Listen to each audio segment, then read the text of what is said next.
अब से नहीं, पिछले 6 महीने से निरंतर फील्ड में काम कर रहे हैं। हमने 10 के 10 संसदीय क्षेत्रों में पार्टी के संगठन को प्रभावी बनाने का काम किया है और गांव-गांव में जाकर के जनसंपर्क अभियान चलाने का काम किया है। और लोगों में जो जोश और उत्साह देखने को मिल रहा है, उसके आधार पे कह सकता हूं कि भविष्य जननायक जनता पार्टी का है। अगर महेंद्रगढ़ जिले की बात करें, किस तरह का जनता की तस्वीर है? क्योंकि आपने भिवानी में भी महेंद्रगढ़ भिवानी संसदीय क्षेत्र में अब तक मैं और राव बहादुर सिंह जी बाडड़ा में, लोहारू में, भिवानी में और अब उसके बाद आज नांगल चौधरी और नारनौल में और उसके बाद अटेली में लगातार कार्यक्रम कर रहे हैं और लोगों का उत्साह है।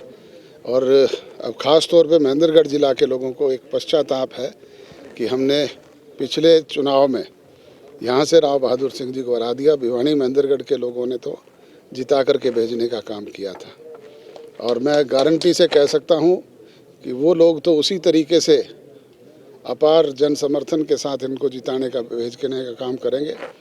अब डिपेंड करता है महेंद्रगढ़ क्षेत्र के लोगों का कि ये कितना समर्थन और प्यार देते हैं।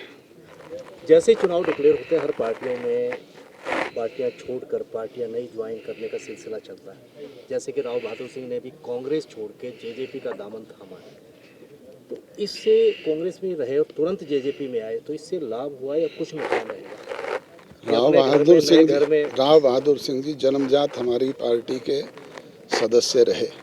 बीच में कुछ समय के लिए उन्होंने एक्सपेरिमेंट के तौर पे कांग्रेस को अपनाने का काम किया और वो बड़ा कड़वा अनुभव उनका रहा, वो तो यही बता सकते हैं।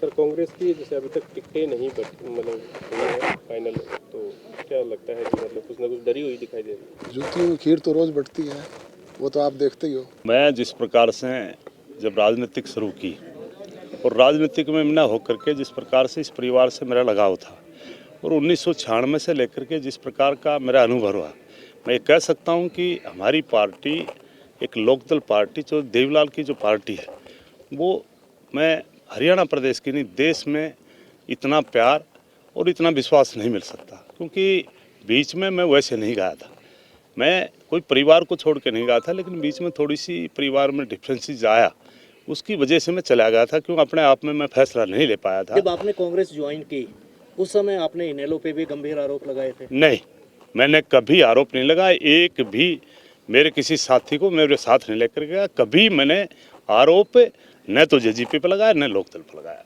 मुख्य कारण यही था कि मैं उस टाइम फैसला इसलिए नहीं ले पाया कि इनमें से कौन सा चौधरी देवीलाल की नीतियों पर चलेगा।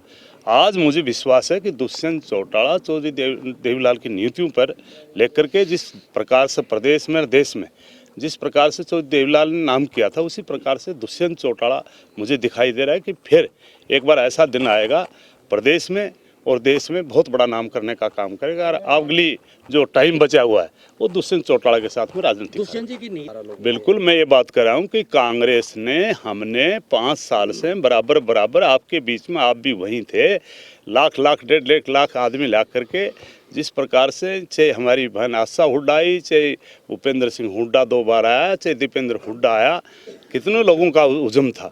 और जब वो हमारे लोगों की भावनाओं को नहीं समझ पाए तो फिर मेरा रहना बेकार था। फिर मैंने लोगों से यही कहा कि एक ही परिवार है जो अपनी भावनाओं को जानता है और वो ही परिवार हमारे लोगों को कहीं न कहीं आशीर्वाद दे सकता है।